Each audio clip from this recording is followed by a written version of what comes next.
Alrighty, this is podcast 36 with the man behind the logo again, Kyle. Kyle actually, I think, is my most returned guest now that I think about it because we had like those 3 podcasts in the Elkwoods, maybe even 4. I forget how many we did. We did one on the road and 3, I think. 3 at camp. 3 at camp. Yeah, so 4. Yeah. And then you were on before that, and so now this one. So yeah, I think you're definitely the most repeat. Woo-hoo. Yeah. So last time Kyle was on, I don't see a leaderboard anywhere. We'll have to get that. Have to get that up. So Kyle's been on the podcast the most. We've he was on a lot during the elk season, which that video will be coming here soon. I'm actually getting ready to start working on that. The video, what I've watched so far, I haven't watched every clip yet, but the video actually turned out really good. Wish we had a little bit more elk action. Yeah, but the moose video is cool. I love that, man. And then obviously our encounter with the elk turned out really good. So it'll be a short, but good quality. Yeah, good quality. Short but good. Yeah. But we'll talk about future elk hunting plans coming up here later on.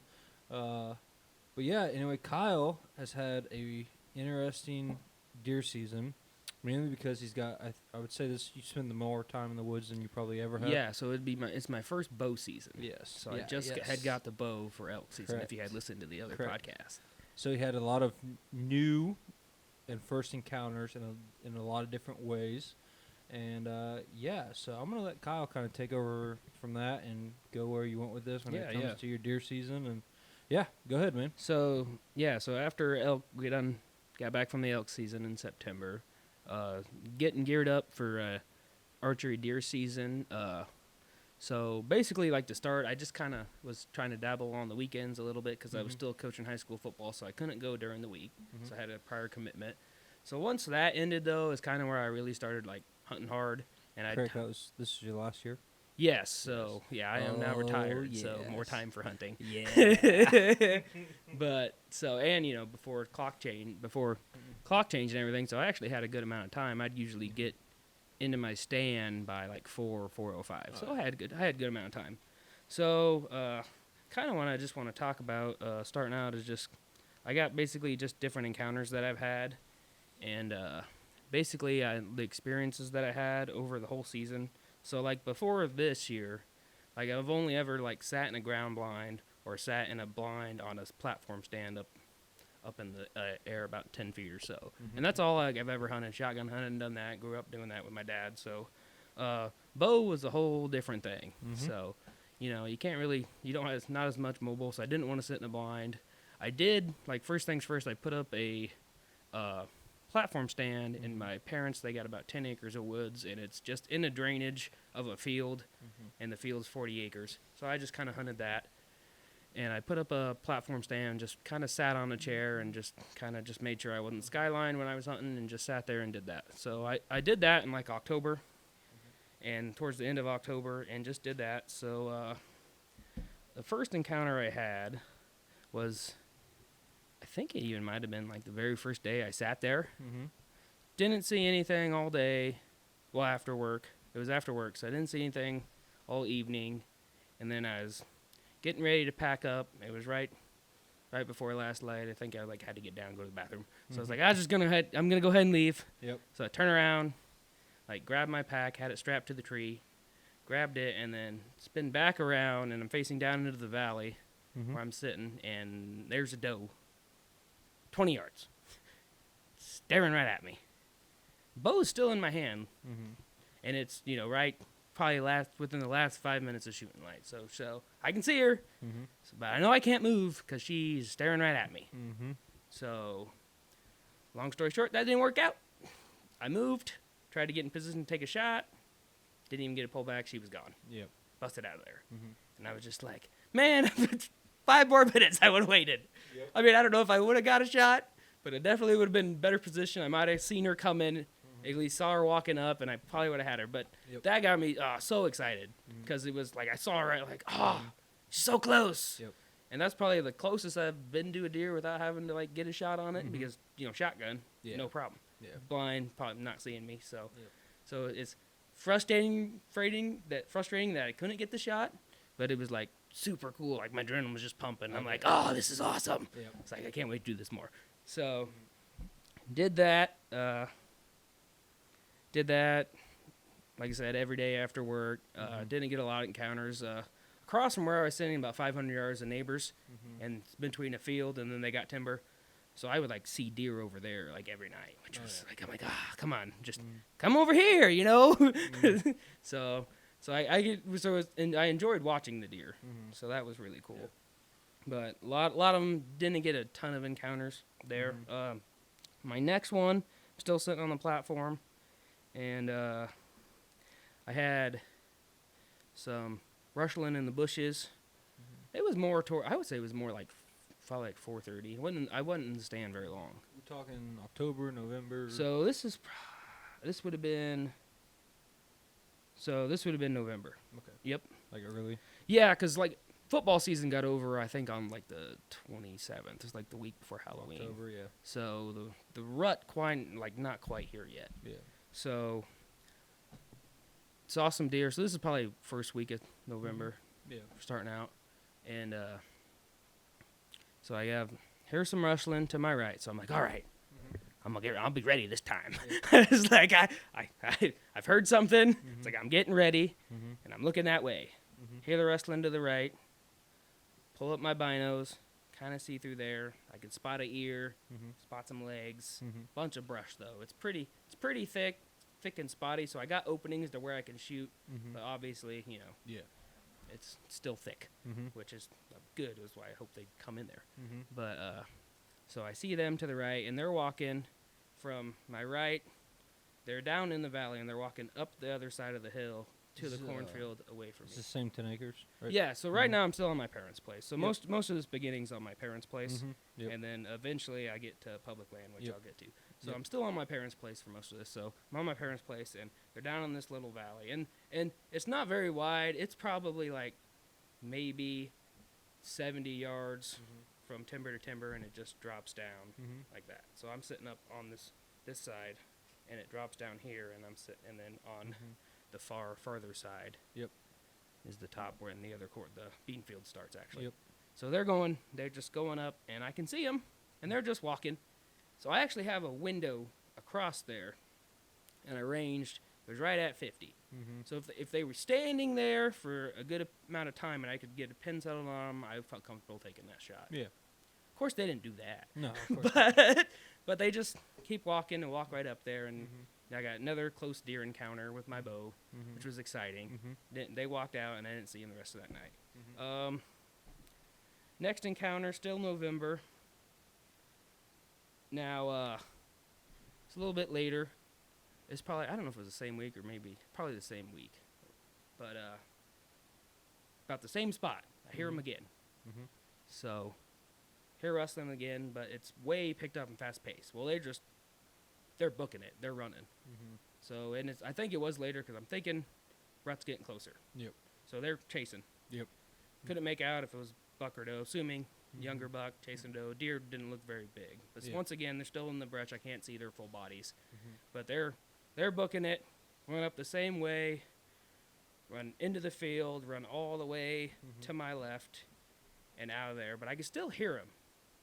So they're still like timber to my left, not a ton, but it just kind of goes to like a natural like cone point right there. So there's timber over there. So I think they ran out into the field, run down in there, chasing them around, and then a couple minutes later, they're coming back. Well, I can see them coming back. And once again, I'm kind of hoping, I'm like, come on, just stop in that opening right there. Yeah. And they run through the opening, but don't stop. But they run around me for a good little bit of time. So I'm just sitting there, and I'm just like, come on. I'm just like hoping I get them to stop. Doesn't stop. They run around, run out, don't get another shot. But at this point, I'm like, I'm getting good encounters. Yep. I'm like, they're in range. I just haven't been able to get a shot. Kind of impressive. 10 acres. I mean, you're getting all these encounters on a small piece of property. Yeah, there's probably a little over, I don't know, probably like 60 or 70 acres to the south of timber in the field, and then to the north there's probably like a little over 100 acres of woods. Yep. And there's a field in between. So so I was kind of hoping it'd just be a nice like transition Yeah, point. so funneling through. Yeah, they just it's the little safety between timbers that they'd go to. So that's kind of was my plan, and my parents' place is kind of the only at the time is like that's about the only option I have. Yep. So that's what I did. But yeah, I was super because I didn't know if I'd ever see anything in there. Yeah. Honestly, because like every time when we shotgun hunt, we always we lease the neighbors and we go over there and shotgun hunt. Yep. But I was bow hunting at my parents' place, so we really didn't hunt it much. Yeah. So we really didn't know if there been deer holed up in there or not. So I was just hoping, looking for sign and hoping. But after these encounters, it's so reassuring when you can see them. Yep. When you're just like wondering, like I don't know if I'm gonna see anything or not, but you start seeing deer and you just like, oh, good. So I'm glad. So that was my third encounter. So I've seen like 4 deer at this point in bow range, and I'm just every time just get you more excited and really want. I'm like, just want to. And I'm pull assuming back. you were not being picky. No. Yeah, I'm it's a- first thing in range I could take a shot at. That's what I was gonna shoot. Nothing wrong with Because that. I've never had a bow kill, so that's that's what, and I love meat. So Oh yeah. so yeah, first thing, man. So that's like the first day if I'd have got that, I'd been so happy that doe. I could care less what Yep. antler, anything, deer, one a deer. So probably that same week on a different day sitting in the same spot and well throughout that week, like in between when I saw those deer running, like through that week, I would watch the deer across in the neighbors, and I could see the bucks chasing over there. So I'd be watching them over there, because these are obviously the same deer I'm going to be able to get a shot at if they come over Yeah. to there. So I'm seeing, I'm seeing the different levels, like picking up, ramping up of the rut, and them chasing and stuff like that. So I noticed there was one small 6-pointer chasing a doe, and then over farther away there was a bigger buck, probably 6 or 8-pointer, but bigger, and he'd run over and he was chasing both of them, and they were running them all over the place. So I was like, come on, just run them over here. So getting all that, I was just like, all right, rut's coming in. So the next sit, a few days later, sitting in the same spot on the stand, and it was more closer to dark, more closer to 5. I think this was after the time change. I think it's what it was. Maybe. I don't really know exactly. But it's closer to dark. And same kind of area to my right, I hear sticks break, and I can see a deer walking. And it's a deer by himself, and he's going pretty slow. And I can actually make out that it's a buck. And it's actually the smaller buck that was chasing the does across the field that I saw earlier that week. One of the bigger one, but a smaller one. But like I said, I will shoot anything. I'm gonna shoot anything with my bow. So he's there, and he's walking, but his head is down, and he is smelling the ground, like totally entranced, not picking his head up, not looking around, and just head down like a bloodhound, and he is just working all over. Yep. So he's to my right, and there's trails that go in front of me in different directions. There's 4 or 5 different trails. So he's on one of those trails. So if he keeps going to my left, he's gonna walk right in front of me at 15 yards. His head's down, so I'm like, oh, okay. So I'm getting the bow ready, and he's not going very fast. He's just kind of barely walking. Well, he turns right, and 45's up on the other side of the valley. Yep. Right in behind all that brush and briars that I can't shoot through. So he's going up there. So I'm like, all right, maybe he's going to stop in the opening. Well, that's like the one spot where he like kind of picked up a little bit of speed and walked right through there. So I didn't stop through there. Yep. So he goes up and around almost like a horseshoe. Right around me. I'm right in the middle. If he just walks straight, I get a shot. Yep. Nope, he's horseshoes around me, behind, staying in cover. as smart bucks would do, Mm-hmm. even though he wasn't very old. Yep. Staying in cover. And goes up there. So then he starts working down to my left, down the valley to my left. And, the whole time, bow's in my hand. I'm just waiting to drop back. I'm like, come on. Just waiting to get where... Are you pretty calm or are you nervous? Yeah, well, at this point, I was calm. It'd been like a couple minutes. Yeah. He's like in the area, and I'm just like, okay. I'm like, at first I'm like, okay. Yeah, I'm just got it on my loop. Yep. And I'm just sitting there. I'm like, okay. I just got to get it to where I think he's going to be in range where I could draw back and get ready. Mm-hmm. So he starts working down the valley back to my left. So he's about 40 yards away from me, behind some trees and brush right there. And he stops right there for a little while.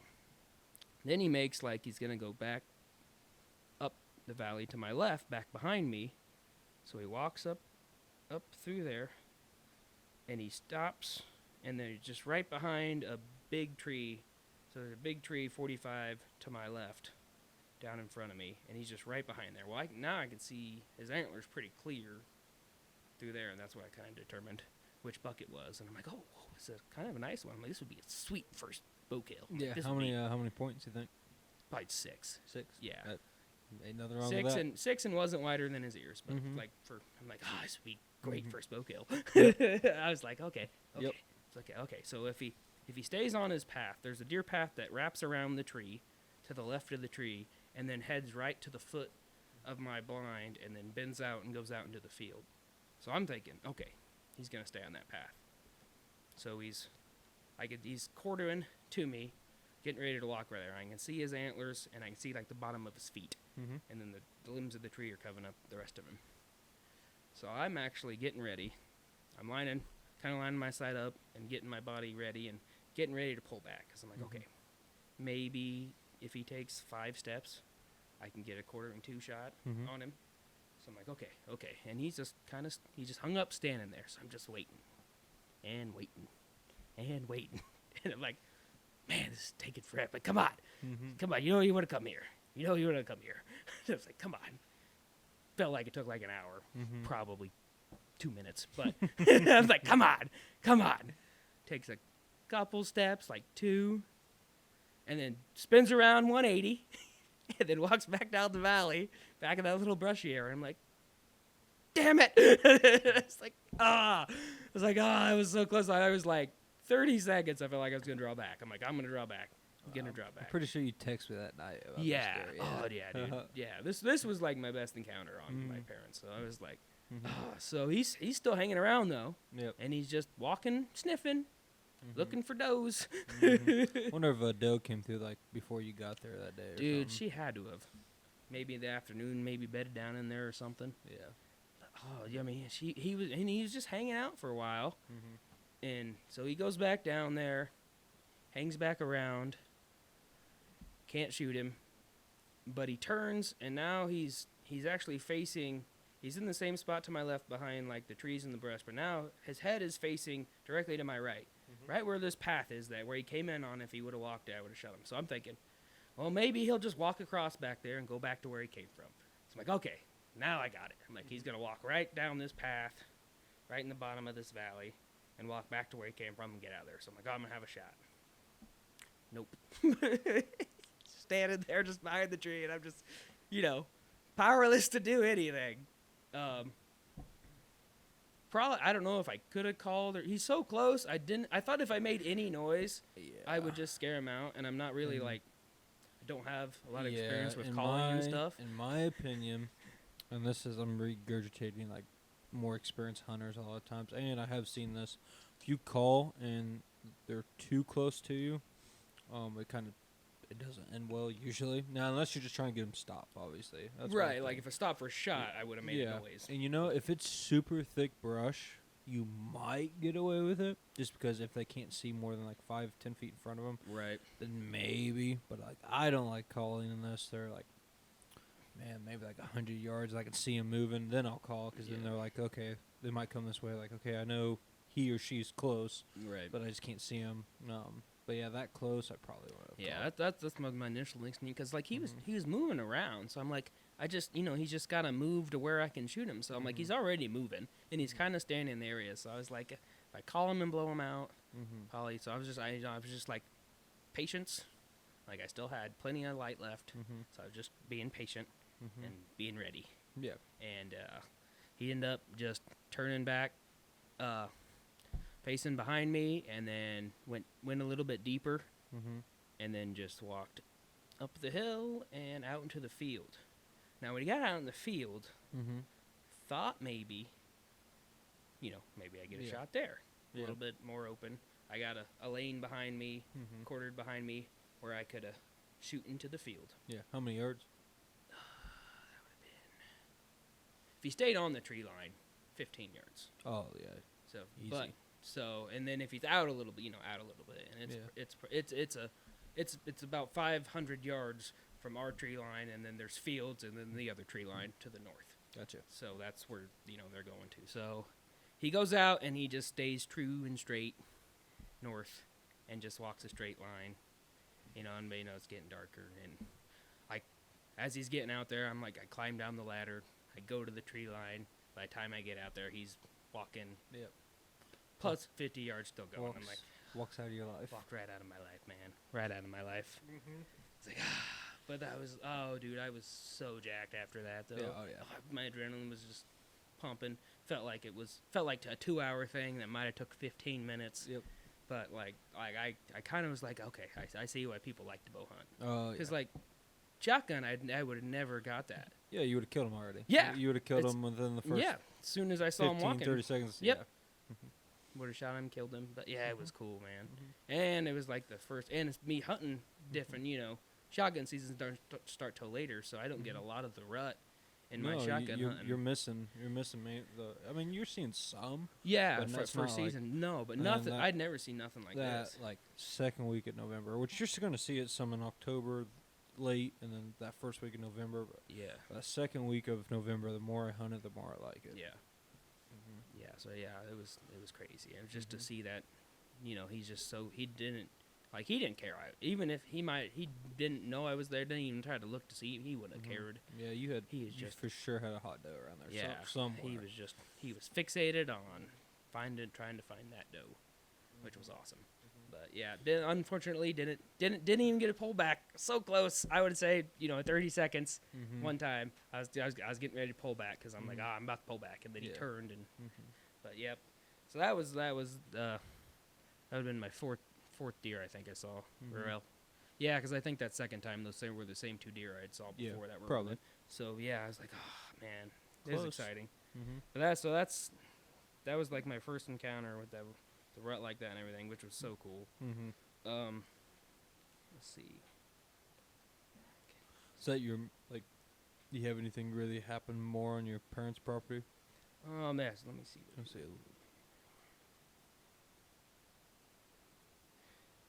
Nope. So yeah, that would have been my last bow encounter on my parents' property. So before we move on from your parents' property, I have to ask you a very important question that you should probably do in the off season if you're not going to do this already. You going to cut that brush? Well, it's not. It's pockety. Yeah. I think that's why they like to go in there though.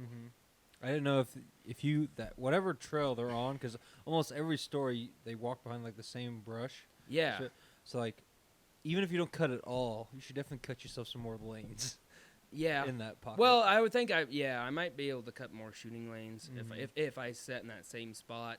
Yeah. Like I said, I don't even know if I'd sit in that exact same spot. I just kind of picked an open. There. It's the most open spot throughout that little finger in that drainage.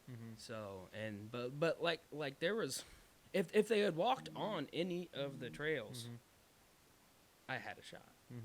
But they were just like I probably had,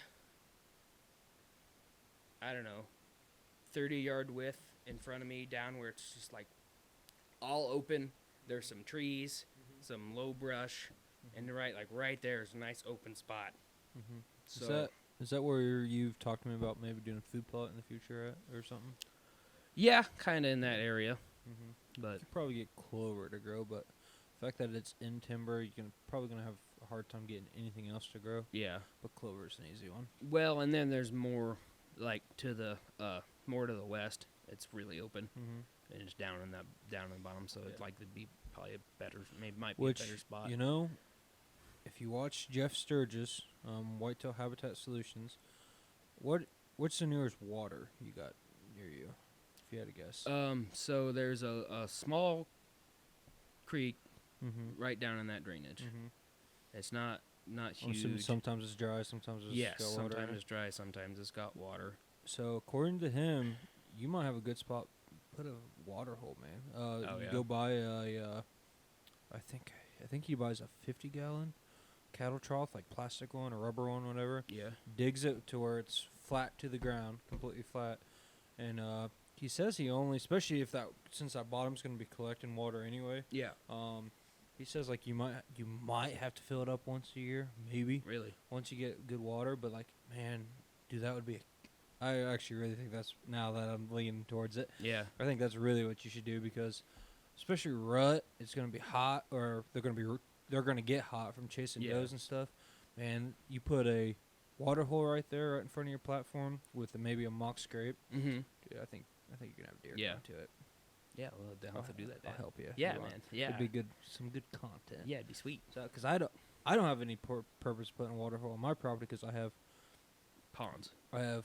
1, 2, 3, 4, 5 things of water that on my property or on my dad's that they can have access to. So it's like, why am I going to put a water hole? Yeah. But I really think Yeah, because the next, there's in the other timber 500 yards to the north, there's a house, and they have a little pond there. And then another 500 yards back into the timber, there's a big creek. Yeah. That always has water. Because just think, say they're in that field. Yeah. Or even say they're 100, 150 yards out. We could walk all the way to this house, or hey, we know we got this water source. Yeah. And that's something you'd want to probably start doing this spring, digging. Yeah, for sure. Maybe one day after we kill some turkeys, then we'll just go out there and do it real quick. Yeah, that'd be awesome. But yeah, that'd probably work pretty well. But and as far as the brush thing, and later, I actually sat in a different spot to where I thought I could catch them on that trail that they were doing down more to the west. Yeah. Because I was like, after noticing they were doing that, I was like, I'm going to try and catch them like entering the woods, maybe over there. So I scooted down to the west later. But so all of that, I'm sitting in a platform stand that has a ladder on it, just on a seat. That's your dad built, right? Yeah, my dad made it out of angle iron and wood. Yep. So old-fashioned homemade stand, man. Oh yeah, can't beat it sometimes. So after that, I got. So after that, my buddy Cody Gravitt actually invited me to go to some public land with him, and I was like, to not be named, as and I was the last podcast. No, so and I was like, I knew, like, I was like, I don't think my tag's good there. I'm like, it's just the Illinois tag. I'm like, isn't that like a special area? And I was like, I don't think I can hunt there. He's like, yeah, man, it's good. It's public land. He's like, it's good for the whole state. I'm like, oh, I'm like, I didn't know that. And I actually went fall turkey hunting there, and I was like, I could have just like brought my bow. I was in like 30 yards of a couple deer sometimes, walking around with my turkey shotgun, and I was like, I didn't know that. So I went there with my buddy Gravitt, and I was like, all right, well, like, what's the game plan? What are we going to do? He's like, well, he goes, I got a hang-on stand, but I got these climbers here. I was like, you could just use one of those. I was like, all right.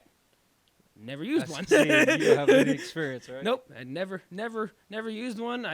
This is the first time I've actually probably seen one in person. Like, I've heard of them, kind of heard the idea and the gist of them, but I've never even seen one. Yep. So, carry that in there.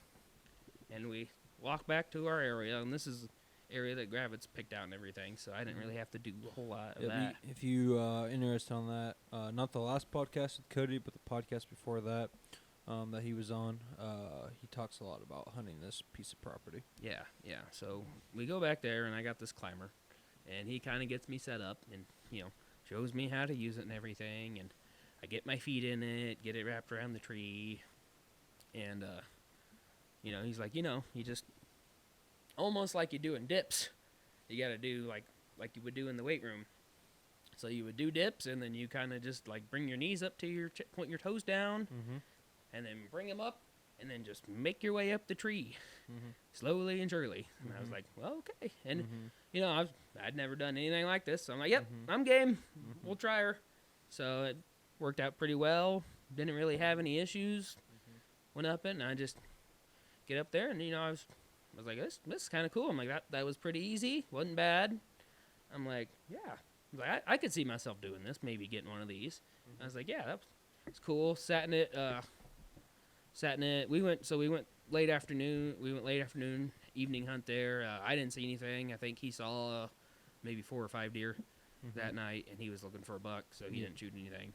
So no, I didn't see anything, but like I liked it. I felt sturdy, comfortable in it. And, your idea is like thinking it's like, man, there's not a whole lot attaching me to this tree except like physics, gravity, No kidding. gravity, and you're wrapped around the tree with that steel cable in the back and everything. They're comfy. Yeah, but no, it was comfy. I really enjoyed like I felt safe and secure with that bar that like wrapped around in front of you that was like chest high. There was something about that was just like, it felt like you weren't gonna fall. And obviously, and the other thing was, I'd never used a harness. He had an extra one. He gave me the harness, and a safety line and all that. So this was my first experience with all of that. So and I enjoyed it. I liked it. Went hard. Obviously, took a little longer to get up in the tree, but we planned for that. But I was like, yeah, man, this is cool. I was like, this is a lot different than anything I'm used to. I'm happy your climbing experience went so well because I've heard horror stories, and I'll tell you off air. I don't want to tell you on air because I think he's going to come on the podcast and tell his story. But Jared, who we went elk hunting with, he's got a hilarious story about his climber this year. I'll tell you off air. Like I said, I'm hoping he comes on the podcast sometime. They can say it. Don't get me wrong; it worked out well for him in the end, but it is hilarious. I was almost peeing myself laughing so hard, man. It's gonna be good. Yeah. Anyway, continue. But so yeah, sat in there, didn't see anything, sat till dark. Now is like I would say the harder part is climbing down the tree. Do you have a did you have a nightlight or anything? Yeah, so I had my headlamp on. Thank you. Couldn't think of it. Night light. Yeah. I couldn't think we just put a new night light in my daughter's bedroom. That's why I could not get what am I trying to say? Kid's on his mind. Yeah. But yeah, I had my headlamp on, so that helped. But it was just, it was very, going up, you're climbing, so you're pulling up with your feet, and you're like, gaining when your knees come up and you're locking in, you can stand up and then do the top.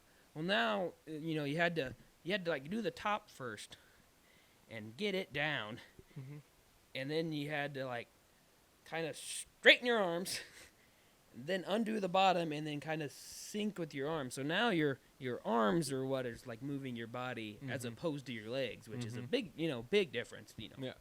So it took a lot longer, and I got caught on a lot of like little V's that were 45'd up that you don't get catched on going on. I'm like, I'm sitting there basically fucking with my feet. I'm like, what is going on? I think one complaint that people have about climbers, and a good thing, like you're in shape, but a lot of people they complain about them because they're not in shape. So like they're winded by the time they either get up or get down. Yeah, they're just exhausted. They need like 30 minutes. I gotta recover for 30 minutes. Hope no deer come by. No kidding. But yeah, it's definitely more difficult going down. Obviously, with practice and experience, it gets easier. But yeah, I just get caught on those little 45 up knocks of those limbs and stuff. But got down eventually and took forever, but made my way out, and that was my first experience with the climber. So that was the first time that I've actually sat in anything different than my ground blind or my platform stand. So after that, so that kind of like got me. I think I texted you shortly after that because I was like, all right, I'm thinking about getting a climber, Cody. What's your opinion? Because I know you had plenty of experience. And that's, do you remember what you told me? I do not. I know. You basically said you were like, in my opinion, like I would kind of lean more towards like hang-on stands because they're more mobile. Yes. They're kind of easier, lighter, even lighter. Yeah, more mobile. Cause okay, so climber, I do now. Now I'm on track. So bad thing about the climber is you almost needed a straight tree. Yep. And where our hang-on stand, you can get into some funky trees with some sticks. So anyway, continue. Sorry. Yeah. So you know, looked up ideas for hang-on stands, and I actually was like, I didn't know if I was gonna get one this year or just wait till next year.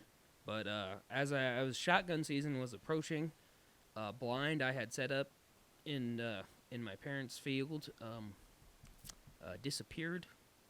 The wind made it disappear one day. I've been there. I like drove out there and I drove by, backed up. Where's my blind? Gone.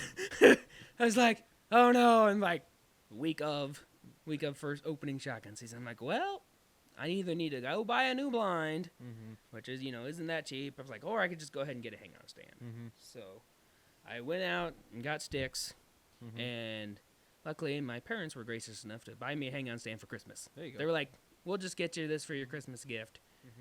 So I went and got Farm King, got some sticks, just got some basic sticks. Yep.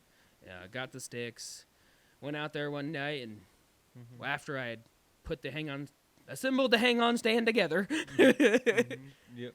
and I didn't get it wasn't like two like it's like I think Millennium one. What, Yeah. From Farming. Yep. Summit Millennium. Something like that. Yeah. Yep. So it had a basically just a seat, no backrest, and then it just had a base platform that wide out, and then went to a square and then just rounded, and then it had a 45-degree footrest bar that went, which I was looking at I'd like that footrest bar, kind of just like a secure thing, being up there, especially never having one. So but nothing else. So and then it has a chain that wraps around the tree, hooks in, I really and like then chains. Huh? I like chains. Yeah, it's like that. And it's got this rubbery coating on it, so it's not that loud. Yep. So it has a chain, and then you just strap the bottom to it. So pretty simple to put together. But honestly, I'd never done it. So I go out there, and unfortunately, where I wanted to hunt is in the field, and usually there's the gravel road, and then there's the neighbors of the big timber to the south. So I try to get them coming out to there, and there's a bunch of brush around the power line that's in the field, and they come out and in there, and there's just been bedding down in there. So I was just hung it on the power line. Yeah, no. I know of people who have done that. Have killed deer. Yeah. So it's out there for shotgun season. First hang-on stand. First time ordered a harness online. Got the safety ropes and all that. Yeah. So What harness do you go with? You remember? M1, MX3, M13. I don't need to know the brand. Muddy, Hawk. No, it wasn't. Spider. I think it was a Spider. Might be. I think it was a Spider. But yeah. And then what safety line did you go with? Just whatever. Hunter safety system. Did you get the lifeline? Lifeline. Yes, those are awesome. I got the lifeline. So you connected all the way from the bottom. Oh. Once I got out there, yes. so I used a. So I had when I ordered my safety harness, I ordered a lineman's rope, the one that you'd seen. Yep. And I ordered a lineman's rope, and then if you had got to the top, you could attach it there. Yep. And so and then after that, I was like, well, and then I did some more research on the differences of lineman ropes and safety lines, because I'm all new to me. I didn't know any of this. And so I ordered a safety line too. So I had all that. So that lineman's rope actually, super handy with hanging the sticks in the stand, which it took, it probably took me an hour and a half to do that first time with a headlamp on in the dark after I had got the stand assembled. So I got that all hung up. And then, so I had planned to maybe do some sits there, bow hunting too after shotgun season. Did get one shotgun hunting. Yep. So that ended your 2-year drought or year drought or something like that? So I didn't get one last year. Gotcha. So about a year drought. And then the problem with last year, and I had got a new scope for my shotgun. I got upgraded to a Vortex scope and got it on there, and I had done something. I think I might have actually tightened it down a little more after I had sighted in just a little bit. Well, that threw it off enough that I was missing deer that season. And so super frustrating. So I was very frustrated, you know, had shots on deer I should have shot the year before, should have killed, didn't. My fault. Yeah. It's like, but, you know, Shit live happens. and learn, right? Yep. But got that all fixed. So now, you know, got that fixed, and I hadn't had an opportunity to shoot it at an animal again yet. So, because after I had got it fixed that season, I didn't get any more encounters. But, so got it fixed. The first night, actually, I had like 2 does getting ready to come out like right behind me, like 10 yards. And then my uncle sitting not too far from me had shot a doe and then scared my does away that were like 10 yards away from me. And I was just like, had just to wait for them to clear the, you know, they were coming up the road and clear that, step into the field, and then I would have had one. And I was like, I would have got my first deer and my hang-on stand. Cool. Fast forward to the next day, I actually got a doe to come across there, and I actually got a shot on her. Not a huge doe, but, you know, my drought, on some meat. And that's first thing, I'm like, yes, I'm not cursed. It's just like, thank you. Made a perfect shot. Exactly right. I'm like, all right. And they're like, all right, my scope is, I had got my scope where it should be. It's like exactly where I was aiming. So that was definitely reassuring and super happy, especially after getting all those bones. But I still want to get one with my bow. Oh, yeah. So, 100%. So after that, now I got the hang-on stand. Like I said, I went back down for bow season and hung it down to where I thought I might be able to get these deer coming in on the path where I kept seeing them. So I scooted down a little more to the west, down in the valley on my parents' place in that drainage. So I would sit there. I actually had a trail cam down there, so I checked in. I actually got a lot of pictures of some doe and a fawn and stuff like that. I got one good picture of the bigger buck that I had seen rutting earlier that year, going down through Daylight or night? Both, actually.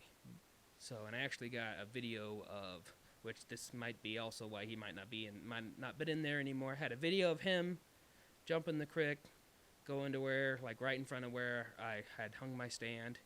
And about 2 minutes later, here come my mom's dog running after him. Now, so you can see it. I got a good video of it. But I'm sure you weren't cussing that dog at all. No.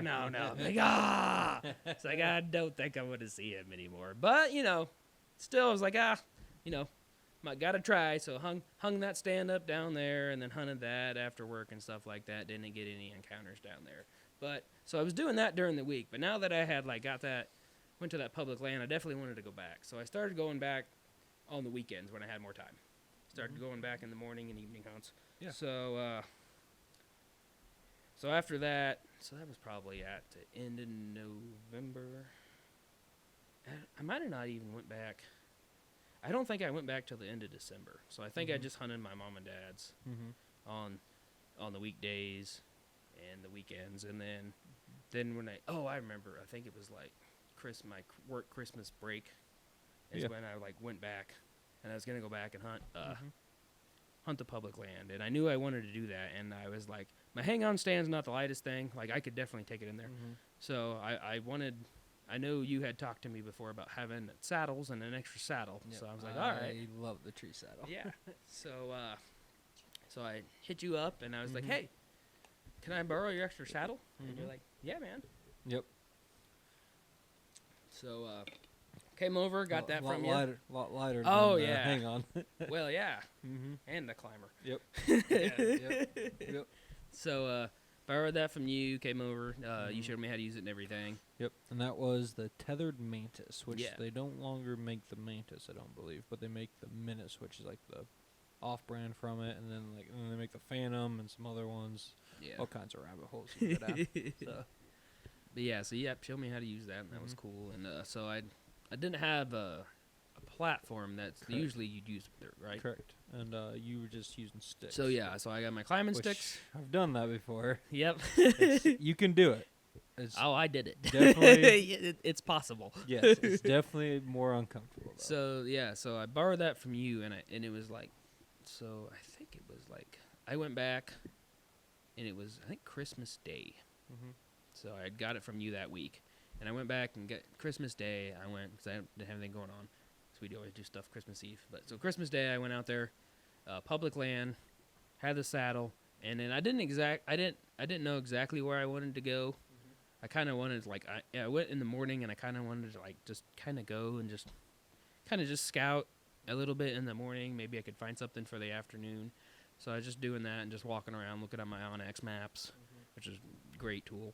So I did that, found a bunch of and the whole time I'm listening to more deer podcasts, more whitetail podcasts, trying to learn stuff, what to look for on maps, where deer bed and go and stuff like that. So I'm looking at these knobs in this public land, and so I'm going and checking out these knobs, and I'm looking to turn on the acorn density thing on Onyx Maps. So I'm looking at acorn density. So I'm picked 3 spots I want to go check out.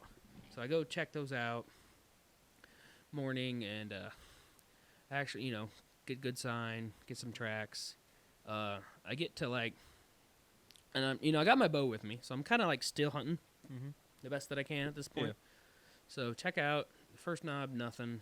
Go to the second knob, see a ton of tracks, and there was a ton of acorns.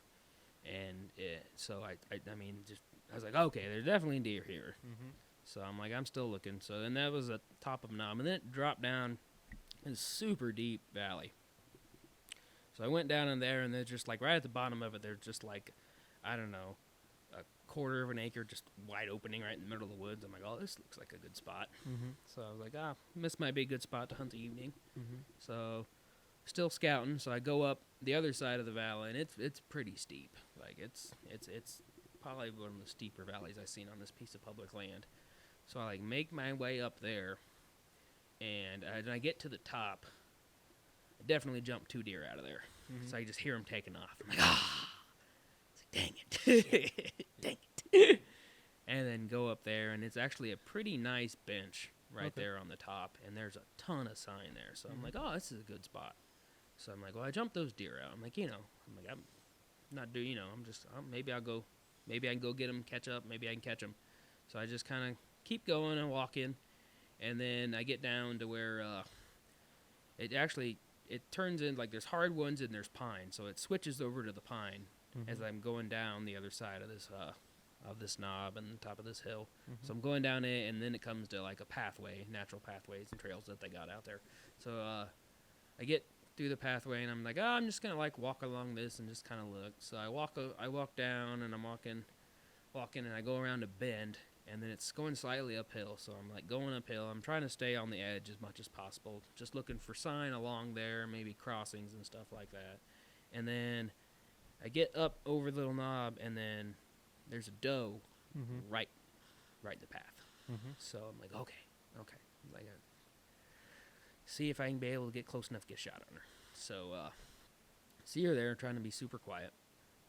Ranger just to see how far. So she's 200 yards away at this point. So I'm like, okay.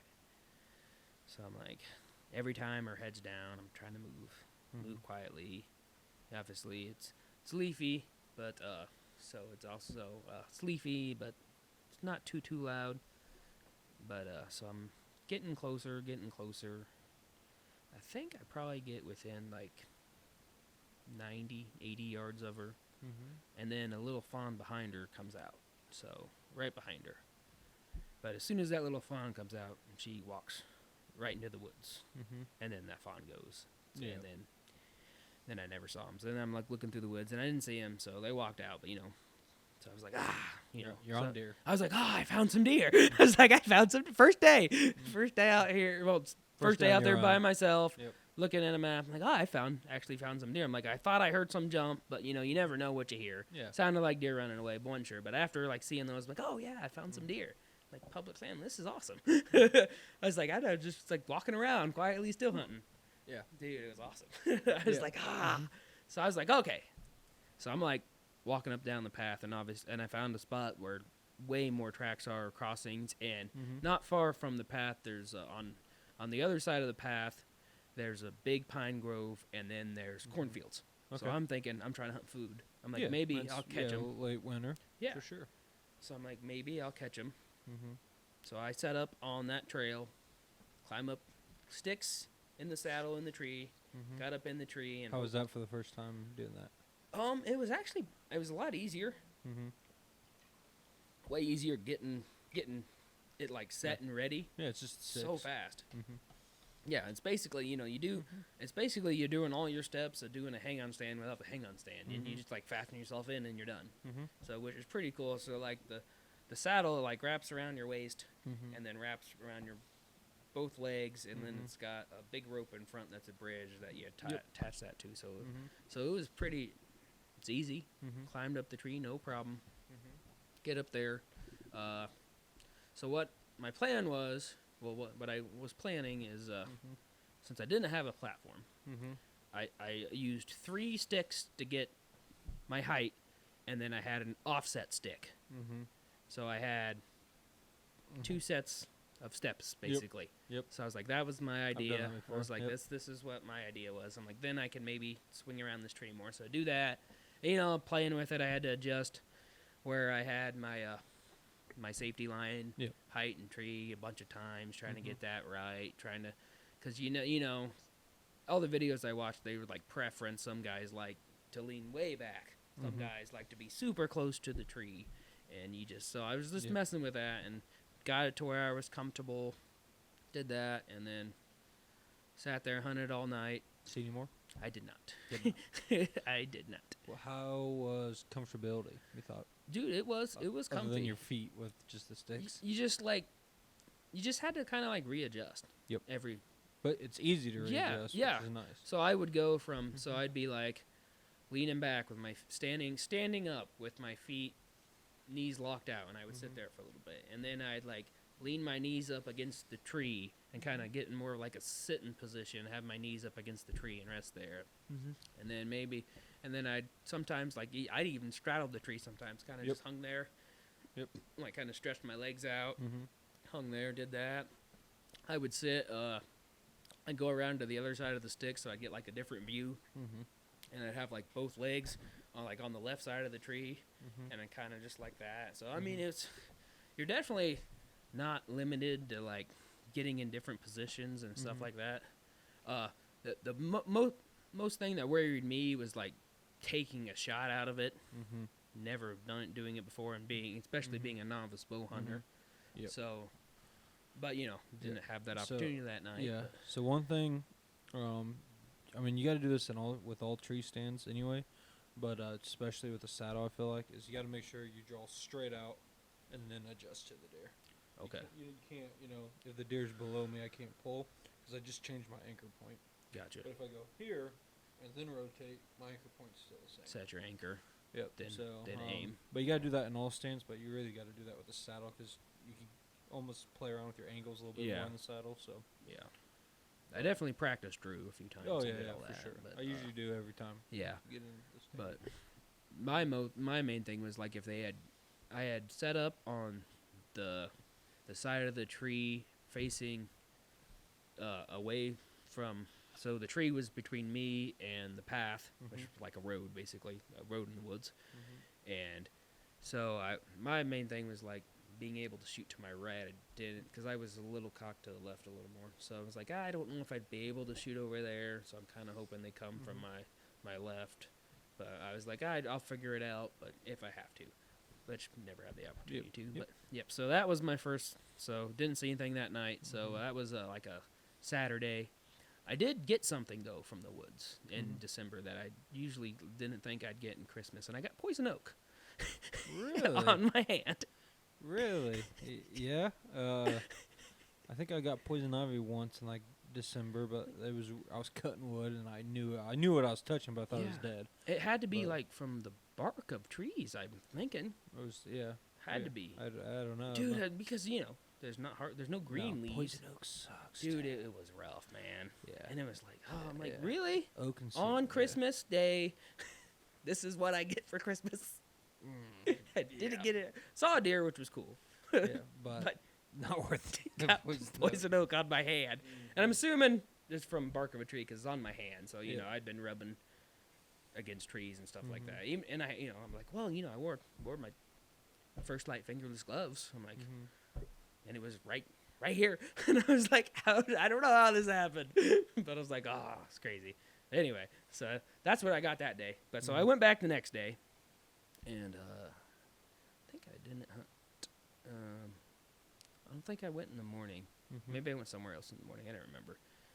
But oh yeah, I didn't go in the morning, but I wanted to go. I went like at 11, Mm-hmm. so I just went like super early, and I was like, took the saddle, went back there, and I. Sorry. No, be good. You're good. So I actually was gonna, and I actually went to a different spot. So I actually went, even though I had seen deer there, I was like, I just, I wanted to try something different. So I actually went around the area that Cody Gravitt had taken me, and just a little off, and it's at the exact same spot. I'm like, I'm gonna go over here and kind of, once again, I was like, I went early so I could look out and maybe pick a good spot. So I went there, saw some sign, saw some fresh deer scat and everything. So I'm like, all right, I'm going to set up here. I set up on a knob in a pine tree. And so I got up there at, I want to say, like 11:30. Okay. Or noon. So I got up there, got all set up once again. Saddle, running the sticks. Doing that again. And same thing, 2 sticks on top there. So I get up there, set up there, and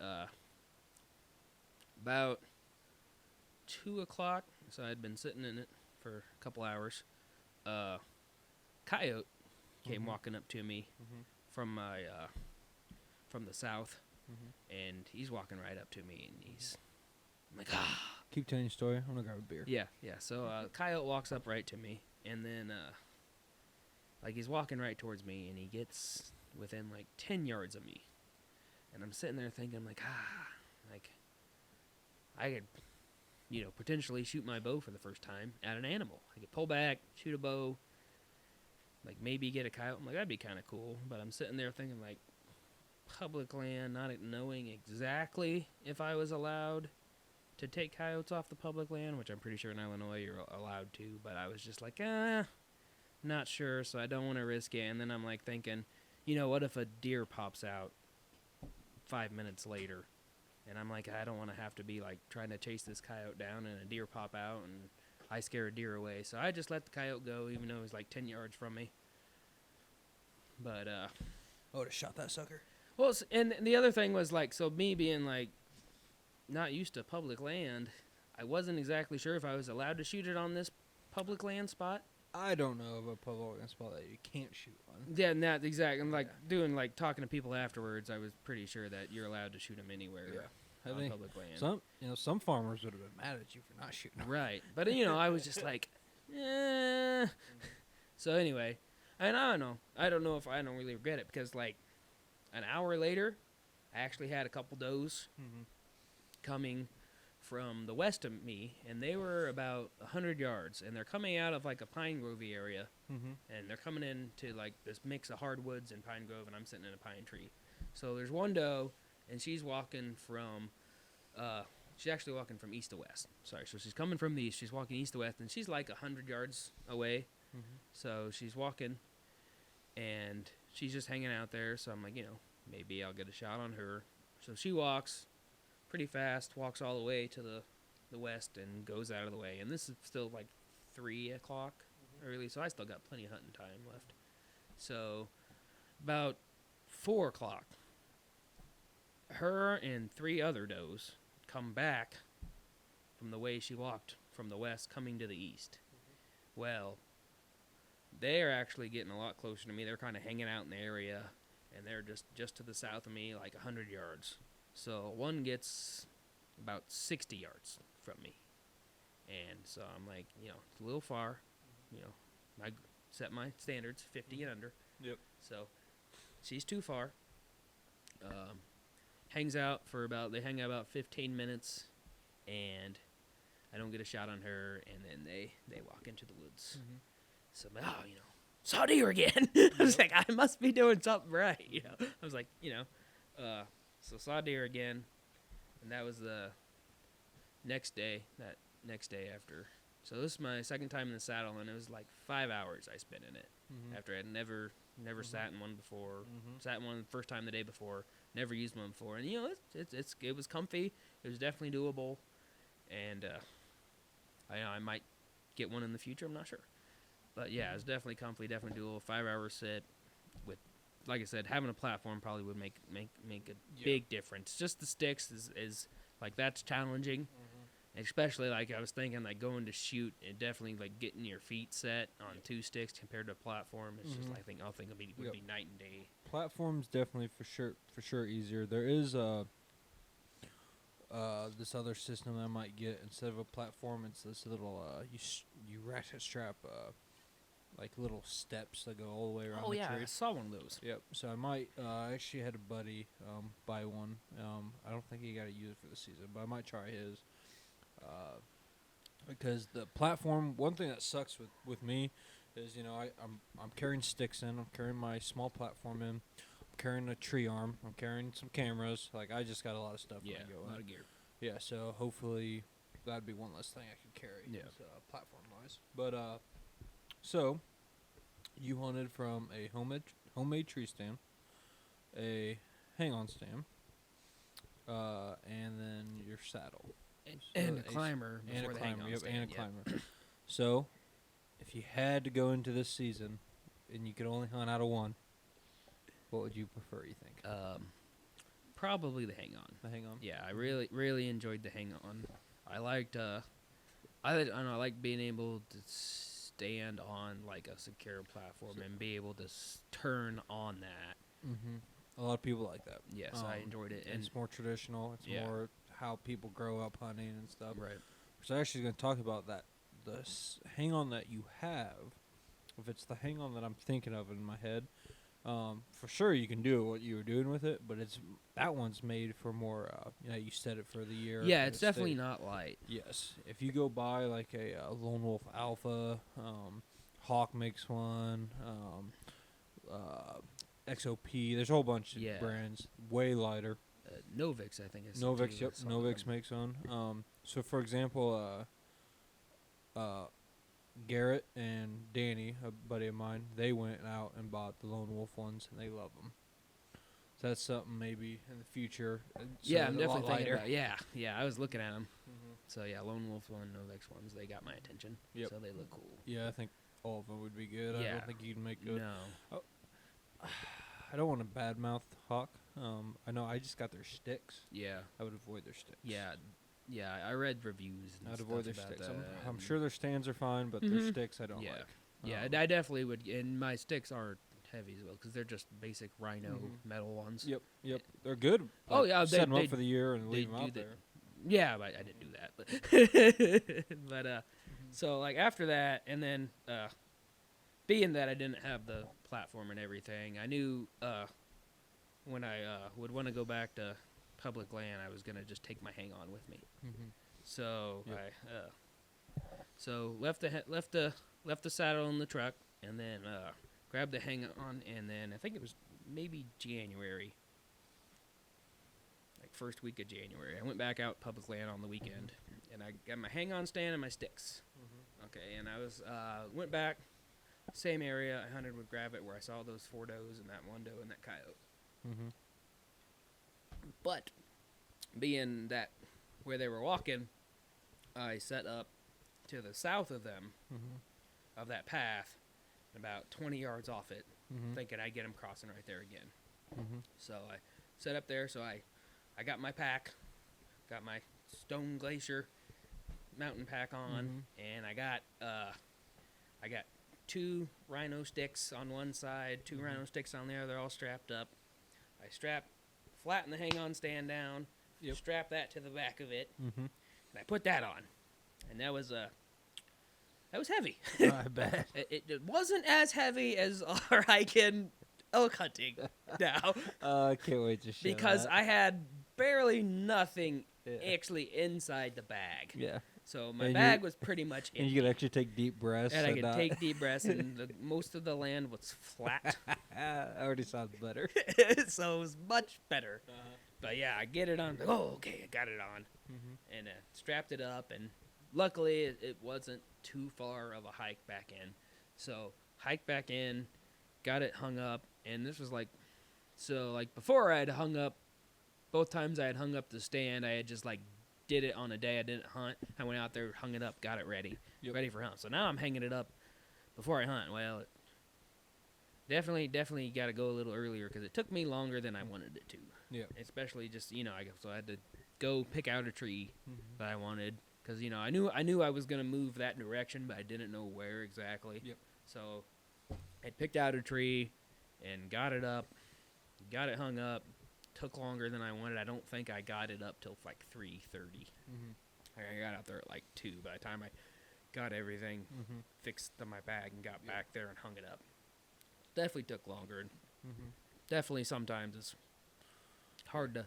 It's a Mhm. lot heavier holding that hang-on stand like in your hand. Yep. Up, you up the tree, you get it off your back, Mm. you get that V in there, you try to get the chain around it and get it as tight as you can. Yep. Get it around it, get that And ratchet up. that's where the lighter hang on will make it easier. Yeah, because it's a decent.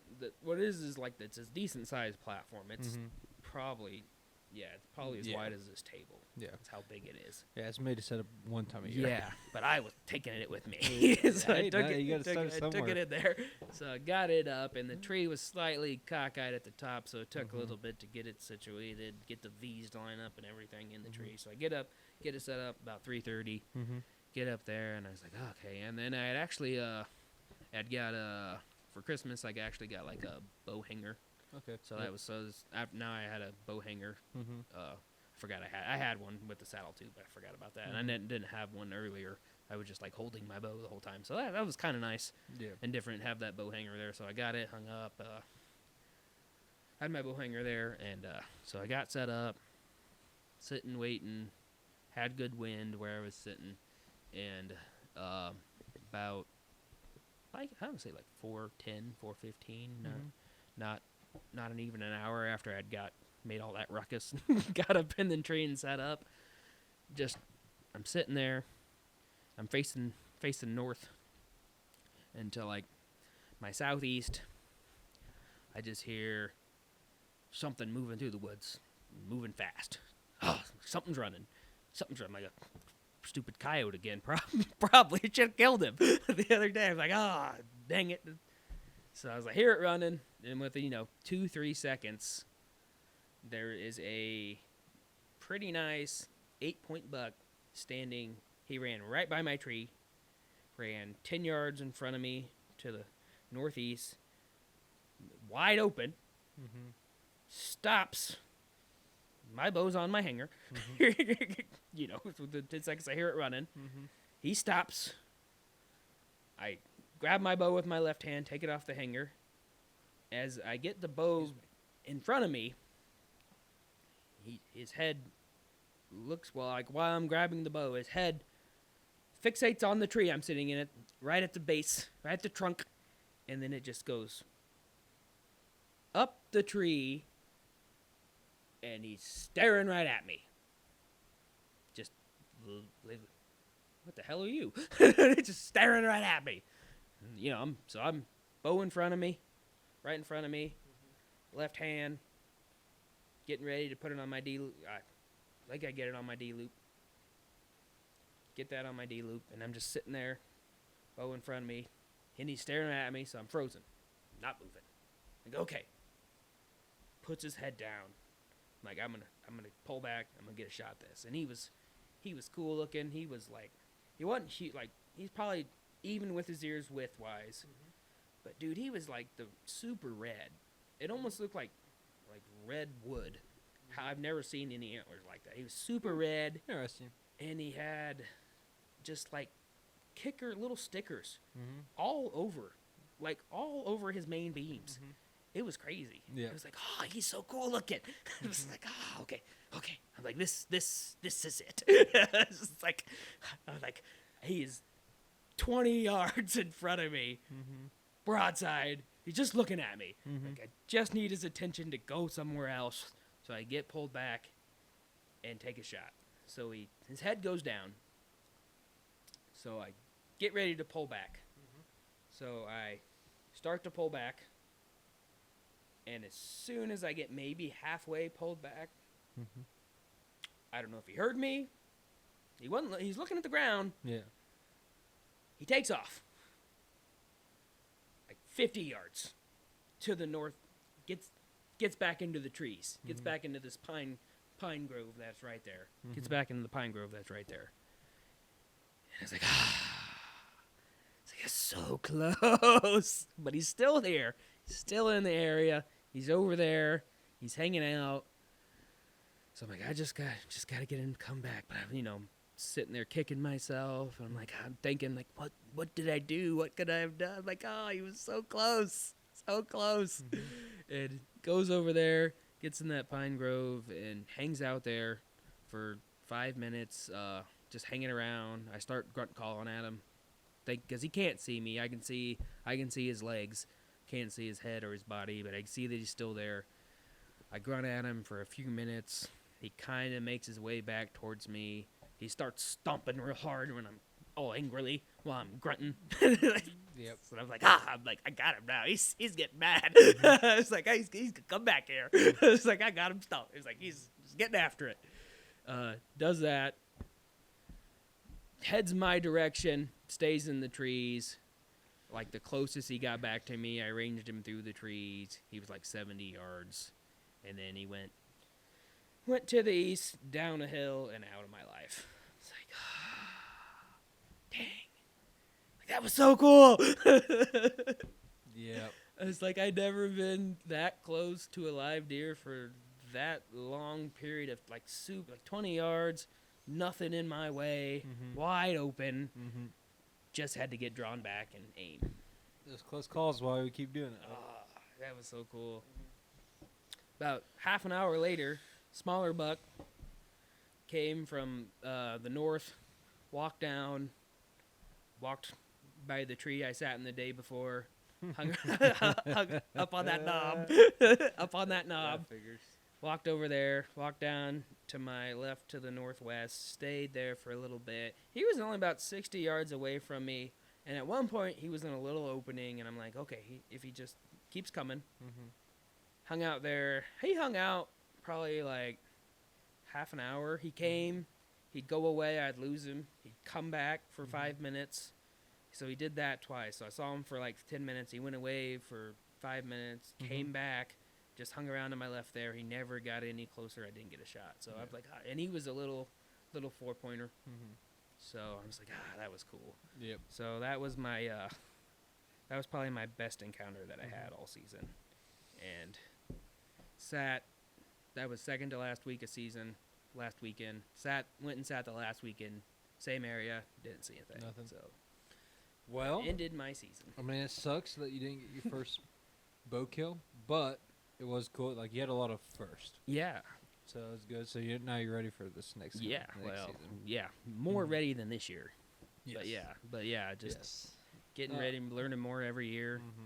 It's cool. It's just it's crazy from going to like growing up and like all you really know is like, which isn't like not downplaying it or bad, but like we shotgun hunted on shotgun season and we hunted ag fields, and that's all I knew. And I never even thought of anything of it. I like I knew about bow hunting and didn't really know about like all the different types of stands and everything, but like I had watched hunting videos and stuff like that and TV shows. I thought it was cool, but never really crossed my mind to think about it. But like, well, you know, us growing up, you and I were on the same football team, so you got football seasons takes up a big part of it. And then we both went to college. Yeah. Played college football, and that takes up more time. So yeah, if you don't grow up doing it, I get it. Right. I get it. Yeah, no, it's cool that you had a lot of first this whole year, between the elk hunt and everything. That's crazy awesome. Year. Yeah. So to build off this crazy year, you have a really good turkey tag this year. I do. And you have a group tag with Cody. He talked about it a little bit on the last time. I'm hoping I can go out there with you guys just to film you. Yeah, it'd be awesome. But I'm hoping you guys get on some birds. Yeah, I hope so. I went last year just as a viewer, so I didn't have a tag, but went with Grab It, and we did get on some birds. Yeah, he told a little bit about it. Yeah, so that was on the podcast. So one thing if I'm with you guys, one thing I would suggest is turkeys, awesome. They don't have a sense of smell. That's handy. Mhm. So if we got a bird roosted, or we know there's a bird in the tree in the morning, and there's 3 hunters, I don't see why we don't have 3 points like within Right. 100-yard radius of this tree. Yeah. So this turkey goes one of the directions. Now the thing we're gonna be battling is obviously train. You always battle and train other hunters. Yeah. But I know they limit how many tags go on that property. Yeah, per season. So we and have, you guys took 3 of them. yeah. So, and you guys are gonna be working as a team. Mhm. So I'm hoping that limits some other pressure. Yeah, I hope so too. But I'm excited for you guys. Yeah. Yep. Yeah, I'm excited. So that's like Mhm. last year, Mhm. which another part of my last year's hunting. This is the first time I'd ever done that, Mhm. and it was super cool. And then Mhm. dude got me hooked instant. Like when you shot Gollum and you're like, oh, he's over there, dude. That's so. It's it has some similarities to elk hunting. Yeah, Some. yeah. That just that Mhm. vocalization and Mhm. like them responding to you Mm-hmm. based on like you're doing something and you're Mhm. making them respond and you Mhm. can like locate them that way. It's cool. Do is your tag good for just one season? Yeah. What season is it? We you are know? second season and it's Easter weekend. Easter weekend. Okay, keep that in mind. Yeah. I should. I go out on a hog hunt, but I don't think that's till after that. This is so. like April. This would be I think the first day of it's like April 15th or 16th and it's like 5 days. 5 days. I think we're hunting 4 because it runs from the weekend into the week and work and everything. You taking some days off for it? or- Yeah, I'm gonna take off Monday, Tuesday. Mhm. So planning on our plan is go Friday night, Mm-hmm. try to locate at night, Mm-hmm. camp all weekend, Mm-hmm. hunt Saturday, Sunday, Monday, Tuesday, come back after season. And so here in Illinois, the seasons it's 1 o'clock every day, 1 p.m. Yep. No afternoon hunts. No, is when the day stops. Mhm. So it's gonna be a lot of just like we're like planning, having a good time, hanging out at camp in the Mhm. afternoons, cooking some good food. Yep. Be a good time. Yeah, hunt so. till 1 and relax. And Yeah. it'll be fun. As I said, I'm hoping I can make it down there Yep, for at least a you're day or more two, than welcome. But yeah, no, it's gonna be awesome. If anything, I'll send you with the camera if you want to film. Yeah. Mhm. Oh yeah, for sure. Hopefully, hopefully get that. I'm happy that you like some of the filming action. So Yeah. Oh yeah, I enjoy mhm. it. Yeah. Yeah, this would be good. Yeah. It'd be good. I'm excited. More content, the better. Yeah. Then, first thing, I think Kyle's trying to get Kyle and Austin. I think they're trying to get me to divorce my wife because within the same week, like I think you text me first, and like 3 or 4 days later, Austin texts me, invited me on 2 different elk hunts. So I cannot go, unfortunately, for multiple reasons. But so yeah, you're going to a similar area where we're at. Obviously, you don't have to name the units, but I think different units. But Yeah. I'm interested for you because we learned a lot on that trip, Yeah. and so you learned what we shouldn't do. Yeah. What not to do? Yeah. Yeah. So I'm really hoping for you. Hoping you get a opportunity. 'Cause, Yeah. I Me too, mean, man. Man, we came super close that one day. Yeah. Yeah. That was cool. On a cow, it wasn't a bull, but man, we came. I mean, Yeah. 10 yards. So 20 close. 10 yards for either you or 10 yards for either Austin Yeah. would have been Mhm. dead cow. I 10 had some yards. arrows flying. Mhm. It was close. Yeah. Yeah, I'm super pumped to go and just Mhm. watching more of this year's Born and Raised guys, Oh, the yeah. Land of the Free, just got me so Mhm. excited. And I'm just Mhm. like, man, I gotta go back, man. Oh, I yeah. gotta go back. Yeah, I wish you could do it every year. Yep, Wish you yep. could do it every It'd year. be. So I'm gonna try and take more vacation time and go Mhm. for a longer period. When I was getting ready to start editing, I would like you to tell this part too.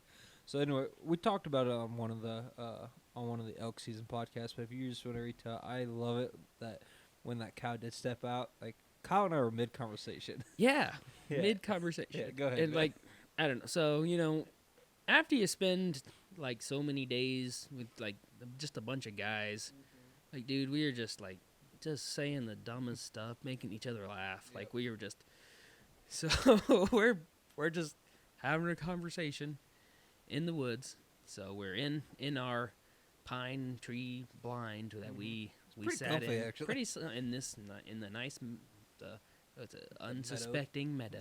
That might have to be the title.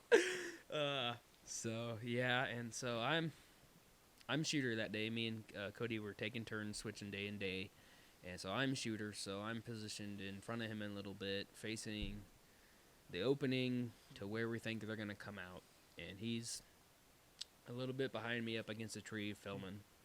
So I, we had sitting there like an hour. Something like that. We weren't there too long. An hour maybe. We had been sitting there, and so I'm leaning back and talking to him about something, and we're mid conversation, and I'm like leaning down on my elbow, like looking back, talking to him, because trying to be quiet. So I'm I'm trying to get closer to talk to him. Mm-hmm. So I'm facing him, and so back behind my head is where like I should be looking. So I'm looking at him and talking to him. But he's facing that way, so I'm staring at him, and like I had stopped talking, and then he started talking, and like mid sentence, mid word, I don't remember what word it was. He stops the word and goes, Kyle, don't move. And his eyes just get huge. Like, what? Sitting there, he's like, there's a cow elk. I don't remember if he said, like, how many yards. Like, there's a cow elk over there. Don't move. So I'm like, with many days we haven't seen, haven't heard, nothing. So I'm like, you're full of shit. It's like, I don't know. Like, he's messing with me. Yeah. He's trying to make me laugh, something like that. But like, the more I read his face and how like serious and like shocked and focused he is, I'm like, he isn't lying. It's like, oh, but he's telling the truth. Mm-hmm. It's like, oh, it's a cow elk. So that was hilarious. And then tell the rest of it. But you can see the rest of it. Yes. You'll be able to watch it. Dude. When it popped out, it was right at the edge of shooting range. I wasn't able to range it right then, but it's right at that edge. Yeah, you estimated range. You're like, it's like 50 to 70 yards, I think. Mm-hmm. Something like that, or something like 50 to 60 yards. Yeah. Yeah, and and we and so it was just right on the edge of shooting range for us, but it was going right towards Austin, and we really thought he was going to get a whack at it. But it just wasn't meant to be. Nope. You'll have to watch that footage. Like I said, it'll be coming out soon. It turned out pretty well, the footage that I did get of it. But yeah, it was close. But I'm interested to see. Well, definitely going to have you come back on right before you go. Yeah, for sure. Go over my plan. Cody Gravitt might or might not be going. He as he said, he's pending approval from a couple people. Yeah. So I'm trying to go. So I'll get more vacation days this year at my work. So I'm trying to go over I'm trying to give myself the best chance. Mm-hmm. So like, I wanted to take a smaller group, 2 people, less 1, 2. So that's why I invited Cody first. He gave me the sad but unpleasant. I don't think that's a good idea this year. I'm the best man to Nate's wedding, so I have that obligation. So damn you, Nate. And then I'm going on antelope hunt in October is the plan. So the wife might kill me. He's got trips planned. So wife might kill me. Which is okay. It's okay. Kyle and I started buying some preference points in a certain state. So hopefully in the future, Kyle and I will be. Won't be anytime soon, but like 4 years maybe. Yeah. Yep. Cool. But hopefully we can fit in another elk hunt before that. Yeah, for sure. Together. But I'm definitely thinking, trying to get new strategies, different tactics than what we tried last time. So. Yep. I'm looking forward to hearing from you on that. Yeah. And like I said, I plan on sending Kyle with the camera, so we'll be able hopefully to get some good footage. Good footage from that. And Kyle, we are at an hour and 24 minutes. Oh, okay. So yeah, time flies. Yeah. I'm fine with it, man. I was happy. I appreciate you coming back on. A lot of deer encounters. But hey, it makes me excited because because I've been bow hunting for such a long time now. I kind of like not like I appreciate every deer encounter, but I kind of look over. Desensitized Yeah, I a look little over. bit. Yeah, I look over a lot Right. of them. So like getting a new bow hunter involved, and you get so excited. I'm like, yeah, this is why we bow hunt. Yeah. It gets me excited Mhm. just even talking to you about it, thinking about it more. So and hopefully Resurrects next that excitement in you. yeah, and hopefully next deer season, hopefully we can plan some hunts together. Yeah, that'd be cool. Man. Either have you come out to some of my permission properties over here, and maybe go chase some public land giants Yeah. with you. Yep, that'd be So cool. that's Yeah, I one thing definitely I want to get wanna back out do. to that public land, scout some more, come Mhm. up with some game plans early. Like I want to go shed hunting out there and stuff pretty soon and stuff. Yep, So that'd yeah, be fun. we could do that. Yeah. That'd be fun. And then I really think for your parents' place, that water hole. Yeah, So I think I'm so too, leaning man. towards. Yeah. Now, would So- you like? Would it be like dig out Mhm. in the creek area where it is, like I make would- it bigger, or just kind of put it I would where, put it where you up want the it? creek. I'd put Okay. it up the creek, wherever you think you'd have a good shooting lane at. Gotcha. And the way Jeff Sturgis talks about it is you want to dig it where it's flat. And he even says he likes to dig it into a hillside because you let that water run off from the hill. Oh, go so right it'll into collect it. right well. Yeah, it'll help. It'll help Gotcha. feed it. So up that creek a little bit, and wherever you think you got a good shooting lane, and then he does his mock scrapes. He does like a few feet from it, so then you Mhm. can set his trail cam right in on the water hole and the scrape. Yeah, dude, sounds awesome. Yeah. Yeah. Your only expenses you got to buy the tank. Yeah. So. So that's For it, sure. and then just shovels. Mm-hmm. So I think that's a good idea. Got the Just shovels. Yep, I think we can do that. Yeah, that sounds awesome. I'm excited. But again, Kyle, thank you. Yep. Make sure you like, subscribe, follow, leave a review, all that good stuff on this podcast. Again, I appreciate all the support, guys. We're keep doing these podcasts. We're gonna have many more to come. And I just appreciate all the support. Be safe out there. Thank you.